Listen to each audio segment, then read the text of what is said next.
হাদিস শরীফে নবীজি বলেন প্রতিদিন ইফতারির টাইমে 6 কত কত আর এক শূন্য আর একটা শূন্য আর এক শূন্য কয় হাজার? প্রতিদিন 60,000 গুনাহগারকে আল্লাহ মাফ করে দেন। এই পুরা রোজায় যত লোক মাফ হলো, ঈদের আগের রাত পুরা রমাজানে যত লোক মাফ হলো, ওই এক রাত্রে সব মাফ। তাহলে ইফতারি করাইতে পারলে আরো কত লাভ। আপনারা নিজেরা যারা ইফতারি করেন ঘরের মধ্যে, কত ইফতারি ফালায় দেন, অথচ কত গরিব আছে একটা খেজুর কেনার টাকা নাই নাই, কত ইফতারি নষ্ট করেন। আবার কত তালিবুল ইলম আছে, ছাত্র আছে, গরিব এতিম, 24 ঘন্টা কোরআন পড়ে, কোনো গুনাহ আমল নামায় নাই, কিন্তু গরিব ভালো ইফতারি পায় না। কত ইফতারি ফালায় দেন, অথচ ওরা ইফতারি পায় না। আপনার ইফতারি দেওয়ার জায়গা পান না, অথচ ওরা খায়া দোয়া করবে, ওদের দোয়া কবুল। একজন বুজুর্গ নিসার উদ্দিন রহমাতুল্লাহ আলাই, হাজার হাজার ছাত্র, ছোট ছোট বাচ্চা কোরআন পড়ে, কোনদিন সামনে গিয়ে ইমামতি করে না। ছাত্রদেরকে বড় এক ছাত্র কি ইমাম বানায়, পেছনে নামাজ পড়ে, কি ব্যাপার? ওদের প্রত্যেক কদমে কদমে গুনাহ মাফ। ফেরেশতারা ওদের কদমের নিচে নূরের পাখা বিছায়া দেয়।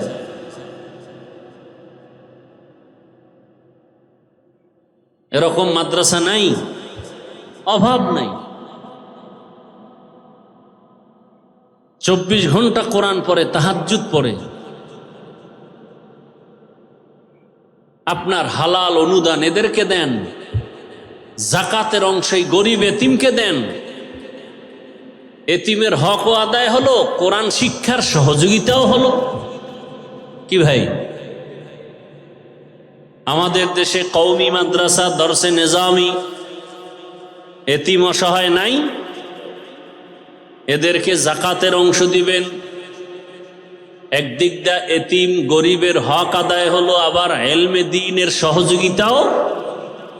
কয় দিকের সওয়াব? 2 দিকের সওয়াব। অতএব কেউ যদি বলে কওমি মাদ্রাসার গরিব এতিমদেরকে জাকাত দেওয়া যাবে না, এরা ইসলামের দুশ্মন ছাড়া আর কিছু না। এরা কি ইসলামের দুশ্মন? এরা রসুলের দুশ্মন, এরা কোরআনের দুশ্মন।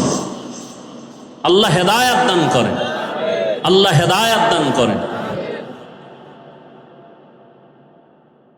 বরং যারা কওমি মাদ্রাসায় লেখাপড়া করে, কোরআন পড়ে, হাদিস পড়ে, কালা রাসূলুল্লাহ পড়ে, আলিফ লাম মিম পড়ে, 24 ঘন্টা তেলাওয়াত করে, এতিম গরিব অসহায় এদেরকে জাকাতের অংশ দিলে একদিকটা হবে এতিম গরিবের হক আদায় করা, অন্য দিক থেকে হবে রসুলের দ্বীন হেফাজতের সহযোগিতা করা। 2 দিকের সহযোগিতা হবে, 2 দিকের হক আদায় হবে। আল্লাহ সবাইকে সহি বুঝ দান করেন। হ্যাঁ, তাহলে তারাবির নামাজ ঢাকা শহরে অনেক জায়গায় আছে, 10 দিনে খতম পড়ে, আছে না নেই? তার মানে কি 10 দিন তারাবি চলবে, খতম চলবে, আর বাকি রমজানে তারাবি নেই। কি এক অবস্থা আমাদের। রমজানে বড় আমল রোজা, আরেকটা কি তারাবি। 3 নাম্বার বড় আমল কোরআনের তেলাওয়াত। কোরআনের, যেমন আমাদের বাংলাদেশে যে তারাবি হয়, খতম, কয়দিনে খতম হয় তারাবি? কদরের রাত্রে খতম হয়, তাই তো, স্বাভাবিকভাবে। তাহলে যারা 8 রাকাত পরে শেষ করে দেয়, তারা কি পুরা খতম পায়? স্বাভাবিকভাবে তো 20 রাকাতে চলে খতমের নিয়মটা। তাহলে যদি পুরা 20 রাকাত পড়েন তো একটা খতম তো হয় তারাবির মাধ্যমে, এবং উচিত একা একা কমপক্ষে প্রতিদিন এক পারা কোরআন পড়লে পুরা রমাজানে একটা খতম হয়ে গেল। আর যদি পারি খতম পড়েন একবার আলহামদু, 3 বার কুলহু আল্লাহ, এটা তো উচিত না। রমাজানুল মুবারক, কোরআন নাজিলের মাস। আমার রসুল সাহাবায়ে কেরাম কি পরিমাণ কোরআন তেলাওয়াত করেছেন রমাজানুল মুবারকে, আর কোরআনের সাথে আমাদের সম্পর্ক নাই। রহমতের 10 দিন শেষের দিকে আমরা এখনো চেষ্টা করি একটু কোরআনের সাথে সম্পর্ক, মা বোন সহ সবাইকে আমরা বুঝাই কোরআন তেলাওয়াতের জন্য। নিয়ত করা যায় না? যারা পারি না, কোরআন শিখতে 20 ঘন্টা লাগে। কয় ঘন্টা? প্রতিদিন ফজরের নামাজের পরে অথবা তারাবির পরে 1 ঘন্টা সময় দেন মসজিদে, 20 ঘন্টা করে সময় দেন, 20 দিনে কোরআন শিখে ফেলবেন। এত সহজ পৃথিবীতে আরবি কোরআনের ভাষার মতো সহজ কোনো ভাষা নাই দুনিয়াতে। প্রতিদিন 1 ঘন্টা সময় দেন, 20 রমজানে 20 দিনে 20 ঘন্টায় কোরআন শিখে ফেলবেন। ফজরের নামাজের পরে 1 ঘন্টা, না হয় তারাবির পরে 1 ঘন্টা কোরআন শিখে ফেলেন। আল্লাহর কোরআনের মতো মজার কোনো ভাষা নাই, সহজ কোনো ভাষা নেই। যখন শিখে ফেলবেন দেখবেন নামাজে আরো মজা, তেলাওয়াতে আরো মজা, অর্থ শিখলে আরো মজা, ব্যাখ্যা শিখতে পারলে আরো মজা। চেষ্টা করেন। এখন মহিলা মাদ্রাসা আছে, মা বোনদেরকেও কোরআনটা শিখায় ফেলেন। আলেমা বড় কিছু বানাতে হবে তা না, অন্তত কোরআনটা শিখায় ফেলেন, তেলাওয়াতটা শিখায় ফেলেন। কোরআন না জানলে নামাজ পড়বেন কি দিয়া? কোরআন তেলাওয়াত। তাহলে দিনে রোজা রাখা, রাতের বেলা তারাবি, আর কি? কোরআন তেলাওয়াত বেশি বেশি। যারা মুখস্থ টুকটাক সূরা পারেন এগুলো পড়েন, আলহামদু সূরা, কুল হু আল্লাহ সূরা, ইন্না আতাইনা, ওয়াল আসরে, এগুলো হাঁটতে চলতে বেশি বেশি পড়েন তেলাওয়াত। আর একটা সুযোগ আছে, নফল আমল, কিন্তু ফজিলত অনেক বেশি, যেটা চাইলেও বাকি 11 মাসে করতে পারবেন না। যদি বলি আপনাকে প্রতিদিন 10,000 20,000 করে টাকা দিব, আপনি প্রতিদিন আমলটা করবেন, চাইলেও পারবেন না। কিন্তু রমাজানে না চাইলেও পারবেন, সেটা তাহাজ্জুদের আমল। সাহারির পুরা টাইম তাহাজ্জুদের টাইম। খাইতে খাইতে পেট ভরে ফেলেন, কিন্তু 2-4 রাকাত তাহাজ্জুদ পড়তে পারেন না, চাইলেই পারেন। তাহাজ্জুদ কত ফজিলতের আমল। আল্লাহর কাছে চাইতে পারেন, আল্লাহ ব্যবসায় সমস্যা, রিজিকে সমস্যা, অসুস্থ রোগী ঘরে, চাকরিতে সমস্যা, যেই টাইমে আল্লাহ আসেন আপনার দোয়া কবুল করার জন্য, আপনি সে সময় দোয়া করেন না, তাহাজ্জুদ পড়েন না, এর থেকে বদনসিব আর কি হতে পারে? রহমতের 10 দিন শেষের দিকে যারা এই কয়েকদিন পারেননি, আজকে থেকে নিয়ত করা যায় ইনশাআল্লাহ তাহাজ্জুদ পড়ব তো ইনশাআল্লাহ। ঘুম থেকে একটু আগে উঠেন, অজু করে কমপক্ষে 2-4 রাকাত তাহাজ্জুদ পরে কান্নাকাটি করে দোয়া করে এরপরে সাহারি খান, খাইয়া এরপরে রোজা রাখার নিয়ত করে ফেলেন। নিয়ত করা যায় তো ইনশাআল্লাহ। আর রহমতের 10 দিন, মাগফিরাতের 10 দিন, নাজাতের 10 দিন, হাঁটতে চলতে উঠতে বসতে দোয়া পড়বেন। রহমতের 10 দিন ইয়া আরহামার রাহিমিন, এটা পড়বেন। মাগফিরাতের 10 দিন ইস্তিগফার, আস্তাগফিরুল্লাহাল আযীম। নাজাতের 10 দিন আল্লাহুম্মা আজিরনি মিনান নার। আর যদি না পারেন এই তিনোটা মিলাইয়া একটা দোয়া, সবাই পারেন, পড়লেই হবে। রব্বানা আতিনা ফিদ দুনিয়া হাসানাহ ওয়া ফিল আখিরাতি হাসানাহ ওয়া কিনা আযাবান নার। এটা পারেন না? এটা পড়বেন সব সময়। এ কয়েকটা আমল পারবো তো ইনশাআল্লাহ। আর একটা আমল কন্টিনিউ সবাই পারেন, পড়বেন কমপক্ষে 300 বার ইস্তিগফার, 300 বার দরুদ শরীফের আমল। পারবো ইনশাআল্লাহ। সবাই তসবি কিনবেন, হাতে নিবেন, এই আমলগুলো করব। এমন রোজাদারকে আল্লাহ বলেন তুমি আমার আমি তোমার। আর যদি রোজাদার এমন হয় রোজা রাখে, জবানে গালি, জবানে গীবত, জবানে মিথ্যা বলে, গীবত করে, ঝগড়া করে, হাতের দ্বারা অন্যায় ব্যবহার করে, অন্তরে খারাপ কোনো পরিকল্পনা করে, চোখ দিয়ে কোনো গুনাহ দেখে,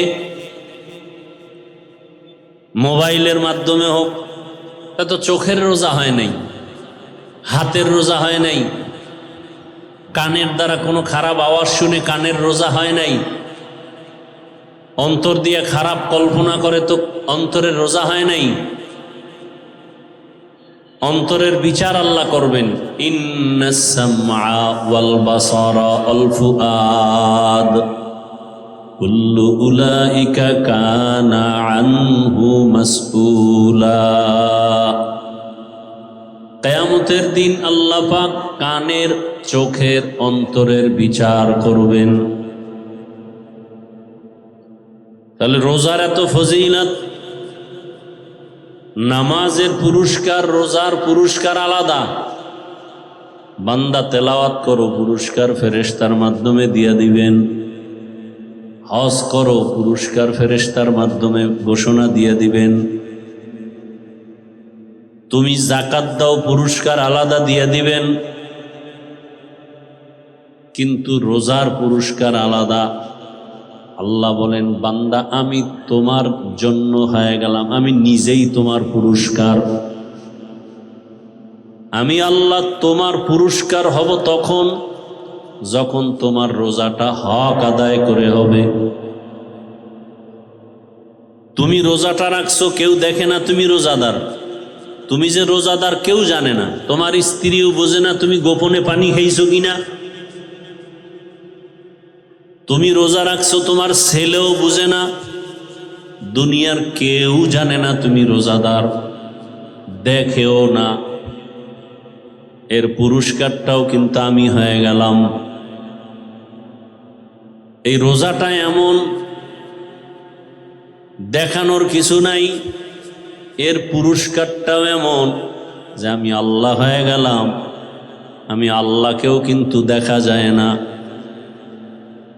এর মাধ্যমে তাকওয়া অর্জন হবে, যে তাকওয়াও দেখা যায় না। এমন ভাবে তুমি রোজা রাখবা,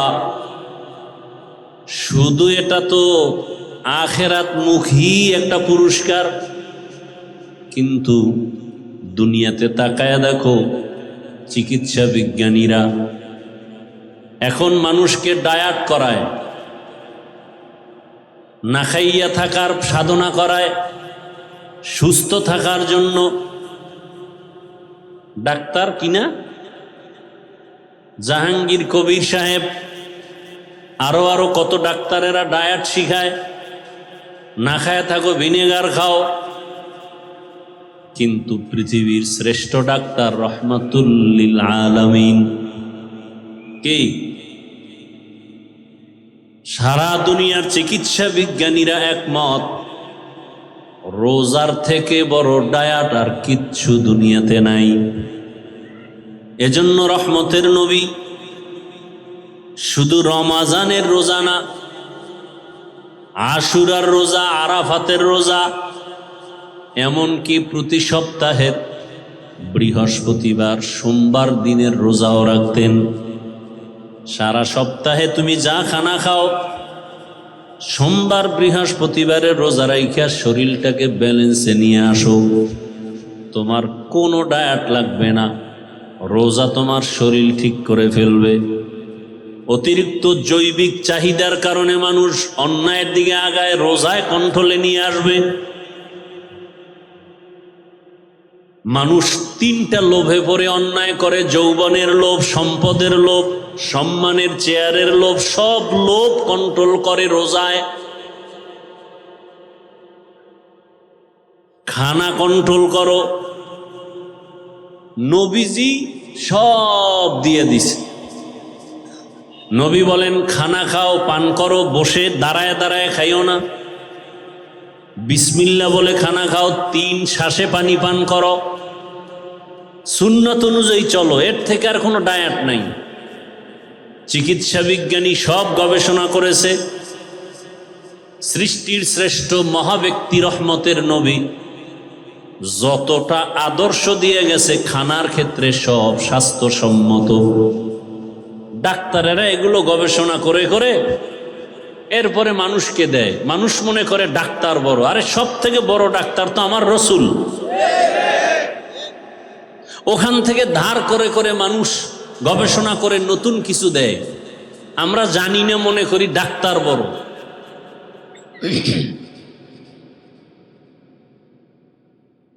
নবীজি পানি পান করার নিয়ম শিখাইছেন। ঘুম থেকে উঠে রসুলের আদর্শ কি? ঘুম থেকে উঠার পরে পানি পান করো, বাসি মুখে পানি পান করো, খানা খাওয়ার আধা ঘন্টা আগে পানি পান করো। তো নবীর আদর্শ।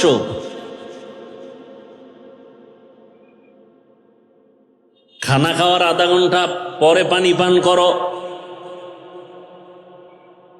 খানার শুরুতে তুমি হালকা লবণ নাও। সব রসুলের আদর্শ।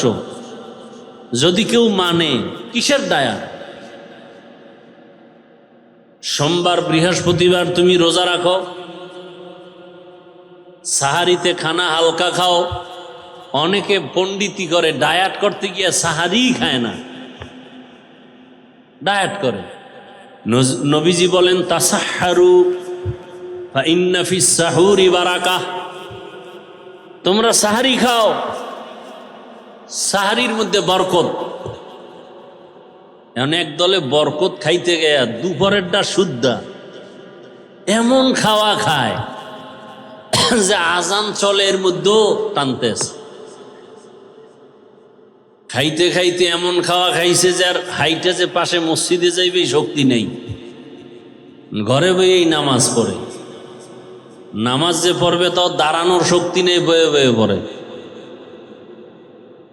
একদল সাহারি খাই না, 2 কারণে। এক তো যে ঘুম নষ্ট হইব, এই জন্যই সন্ধ্যা রাত্রে খাইয়ে ঘুমায়, বাস আর উঠবে না। আর একদল ডায়েট করে, এই জন্য খায় না, বরকত থেকে বঞ্চিত। আর একদল বরকত নিতে গিয়ে এমন খাওয়া খায় যে দুপুরেরটা শুদ্ধ। আল্লাহ মাফ করেন।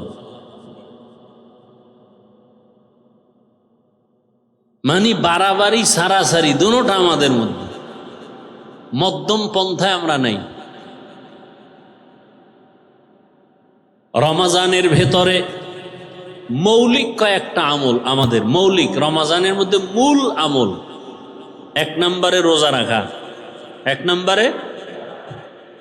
দ্বিতীয় আমল হল রাতের তারাবিহের নামাজ। রোজা রাখে, তারাবি করে না। রোজা রাখি কতটুকু? ওই যে রোজার হক আদায় করেন কিনা? সারাদিন না খায়া থাকা কি রোজা? হ্যাঁ, যারা শুধু না খায়া থাকেন, চোখের রোজা, হাতের রোজা, জবানের রোজা, কানের রোজা, অন্তরের রোজা, এটা ঠিক নাই। তারা আমাকে বরিশালে বলে বাদুর, কলা গাছের সাথে একটা প্রাণী থাকে বাদুর কয়, চিনেননি? ও কিন্তু সারাদিন কিচ্ছু খায় না, ও রোজা রাখে। সূর্য ডুবলেই ওর খানা শুরু, ইফতারি করে। তো বাদুরের মতো হইল। তা আপনার তো এটা রোজা হইল না। চোখের রোজা, হাতের রোজা, জবানের রোজা, অন্তরের রোজা।